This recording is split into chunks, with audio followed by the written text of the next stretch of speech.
நம்ம கிணத்துக்கடவு சிக்கலாம்பாளையம் ஊரில் 100% வாஸ்துப்படி கட்டின சூப்பரான குவாலிட்டியான 2 BHK வீடு சேலுக்கு வந்திருக்குங்க. கிணத்துக்கடவு மெயின் ரோட்லேருந்து 2 கிலோமீட்டர் தொலைவில் இந்த வீடு அமைஞ்சிருக்குதுங்க. போர்ட்டிகோ 10க்கு 14ங்கிற அளவில் கொடுத்துருக்காங்க. எலிவேஷன் டைல்ஸ் ஒர்க் சூப்பராக பண்ணியிருக்காங்க. போர்வெல் 450 அடிக்கு போர்வெல் கொடுத்துருக்காங்க. வீட்டை சுற்றியும் நல்ல கேப் கொடுத்துருக்காங்க. ஹால் 10க்கு 21ங்கிற அளவில் கொடுத்துருக்காங்க. நல்ல பெரிய ஹால் ஏரியா கொடுத்துருக்காங்க. கிச்சன் 10க்கு 7ங்கிற அளவில் கொடுத்துருக்காங்க. 2.8 சென்ட் கிழக்கு பார்த்த லேண்டில் 938 ஸ்கொயர் ஃபீட் கிழக்கு வாசல் வச்சு வீடு கட்டியிருக்காங்க. பெட்ரூம் 10க்கு 16ங்கிற அளவில் கொடுத்துருக்காங்க. எல்லா மெட்டீரியலுமே பிராண்டட் ஐட்டமாக யூஸ் பண்ணியிருக்காங்க. குவாலிட்டியான மெட்டீரியலும் யூஸ் பண்ணியிருக்காங்க.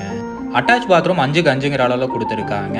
பட்ஜெட் வீடாகவும் கொடுக்கணும், நல்லா குவாலிட்டியான வீடாகவும் கொடுக்கணுங்கிறதுக்காக பார்த்து பண்ணியிருக்காங்க. செகண்ட் பெட்ரூம் 10க்கு 10ங்கிற அளவில் கொடுத்துருக்காங்க. அட்டாச் பாத்ரூம் 5க்கு 5ங்கிற அளவில் கொடுத்துருக்காங்க. நீட்டாக ஒர்க் பண்ணியிருக்காங்க. இந்த வீட்டோட விலை பார்த்தீங்கன்னா 47 லட்சம் சொல்கிறாங்க. நேரில் வந்து பேசுகிறப்ப விலை கம்மியாக வாய்ப்பு இருக்குங்க. பேங்க் லோன் 85% வரைக்கும் பண்ணலாங்க.